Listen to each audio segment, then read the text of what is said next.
എടുത്തുമാറ്റുന്നതിന് ഒരുവട്ടം ശ്രമിച്ചുവെങ്കിലും നടന്നില്ല. അപ്പോഴേക്കും ബഹളം കേട്ട് നാട്ടുകാരെത്തി.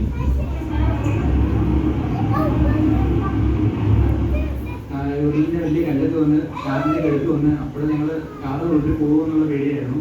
അത് തൊട്ടടുത്ത് ഇതിൻ്റെ സൗണ്ട് കേട്ട് ആൾക്കാർ ഓടിക്കുകയായിരുന്നു. അവരാണ് ഞങ്ങളെ കാർ എടുക്കാനായിട്ട് ജ്യൂസ് വന്ന് അപ്പോഴും ഒരു വന്നുകൊണ്ടിരിക്കുകയായിരുന്നു. ഈ ചെടിയും കല്ലും പറഞ്ഞ് വന്നുകൊണ്ടിരിക്കുകയായിരുന്നു.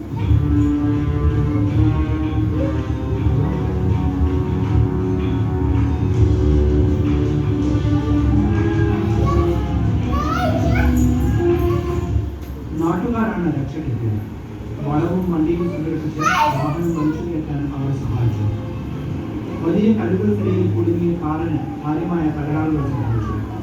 മുൻവശത്തെ കാലുകൾ പൊട്ടിക്കീറി, ഗ്ലാസുകൾ തകർന്നു. ഒടുവിൽ ചെളിയിൽ നിന്ന വാഹനം എടുത്തു വയ്ക്കുകയായിരുന്നു.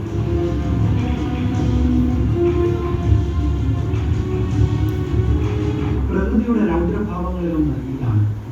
ഇവരും പേടിപ്പെടുത്തുന്ന ഒരു ഭാവം പ്രകൃതിക്കുണ്ടാകും. ഒരുപക്ഷെ അത്തരത്തിലൊന്ന് വെള്ളിയാനിയിൽ വിക്ടർ ജോർജ് ദർശിച്ചിരുന്നേക്കാം.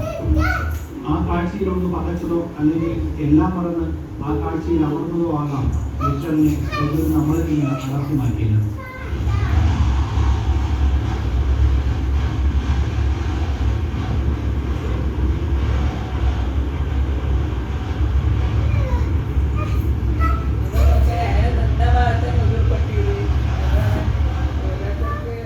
ആദ്യമുള്ള ഒരു ഉരുൾക്കാഴ്ച പകർത്താൻ കഴിയുന്ന വിശ്വാസം മനസ്സിൽ നിറഞ്ഞ ഘട്ടത്തിനാണ് ജയരാജ് ആ രഹസ്യം പറഞ്ഞത്.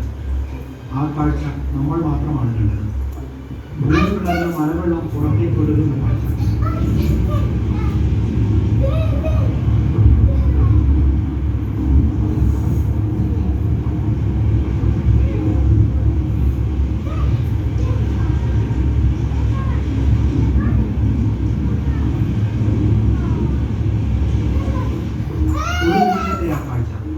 അത് ക്യാമറയ്ക്ക് കാണാൻ കഴിഞ്ഞില്ല.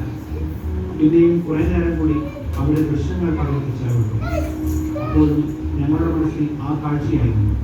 വിക്ടർ ജോർജിനെ പോലെ ഞങ്ങൾക്കും പകർത്താനാകാതെ പോയ ആ കാഴ്ച.